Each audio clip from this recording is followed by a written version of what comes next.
What's up, Cinemaniacs? I just recently watched two movies that were pretty much DVD releases. The first one I watched was Staten Island Summer, and the second one that I watched was X-Men Days of Future Past, the Rogue Cut.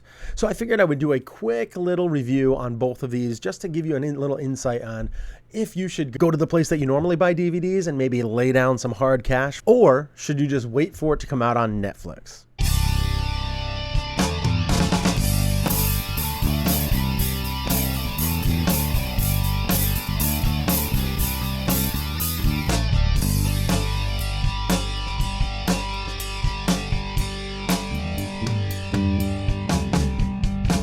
Well, I'm going to start off with Staten Island Summer. And Staten Island Summer was it's a coming of age movie. In this movie, you have two lifeguards, Frank and Danny. And Danny is the one who has all the promise in the world. He is going to be going off to Harvard soon. And Frank is a little nervous that they're never going to be able to hang out again. After he goes to Harvard, he's going to make all these new friends. So what are they going to do? They're going to try and have this big blowout party. Not only does this movie kind of flow pretty well, it could have been a little shorter, in my opinion. It could have been a little shorter, tightened up a little bit. Some of the scenes cut out that didn't really need to be in there. But I think with those scenes, you get a lot of cameos, a ton of cameos. And not just cameos, because they do keep popping in and out of the film. But those people are Kate McKinnon, Fred Armisen, Gina Gershon, I think his name is Colin Jost, Owen Benjamin, Method Man, Kate Walsh, Jim Gaffigan. There are so many great second tier, maybe even third tier actors, probably third tier actors.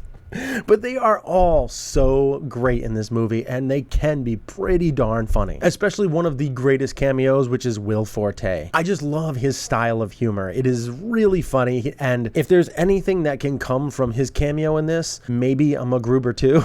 I would love that. This is a prototypical coming-of-age story where they're going to have this big last bash. Some of the kids are going to try and have sex, and they want to try some drugs and all this kind of stuff, but the way that it plays out is so incredibly funny. The love story that was in this was probably the weakest link. I felt that the person that they chose to play this incredibly hot, everybody's jaws just drop when she walks into a room, it didn't really do it for me. I didn't really get that. I didn't really see it. I didn't see what everybody else in the movie was seeing. So that to me made it a little more unbelievable and even took me out of the film a little bit. But with that being said, I really enjoyed the dynamic that her father played in this, who is one of the soprano people, Vincent Pastore. They did a good job of creating fear around his character, and the interactions between everybody were really funny. The best thing about this movie, and I'm going to be ending this review right after this, the best thing about this movie is the quotability factor. I think that this movie is one of those movies that you need to see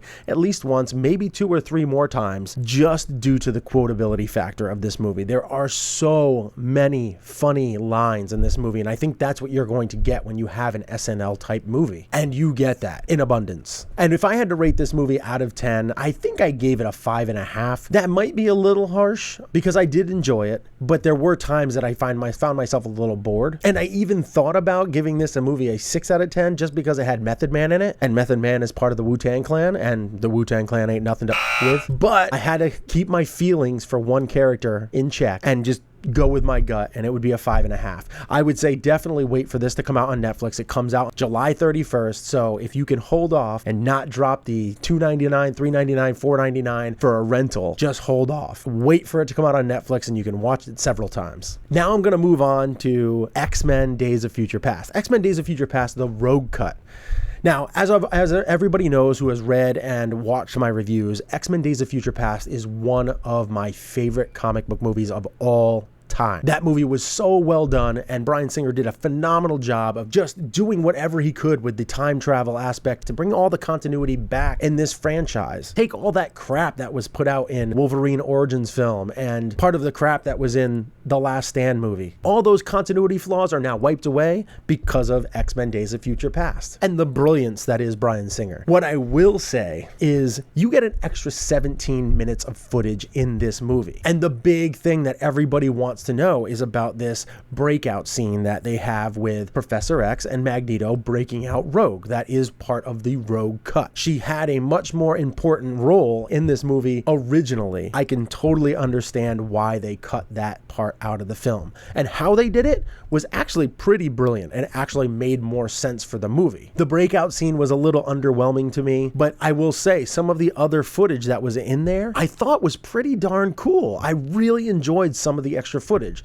Now, would I tell you to go out and spend another $20 on this Rogue Cut? No. I think that if you can rent it, spend that much money. It is not worth the $20 that you need to spend on a new copy of this movie. Like I said, this big scene that you get with Professor X and Magneto, it is a little underwhelming. It's not as cool as it should have been. These are the two of the biggest badass mutants on the planet. I was expecting this huge epic breakout scene and I did not get that, and it was underwhelming for me. So that kind of sucked. But like I said, I will reiterate, you do get some extra little footage here and there, which kind of explains a little bit more and helps with the continuity of everything. But at the same time, it's okay to be left out because you didn't really need it all explained, but it was kind of cool to see. So yes, I would definitely wait for it to come out as a rental. Do not buy it. And this hurts me to say because I love everything X-Men and I want the X-Men franchise to just keep going on and I want it to be the greatest franchise of all. Well, maybe besides the Batman movies, but I digress. I love the X-Men and I want them to succeed. So it pains me to say do not buy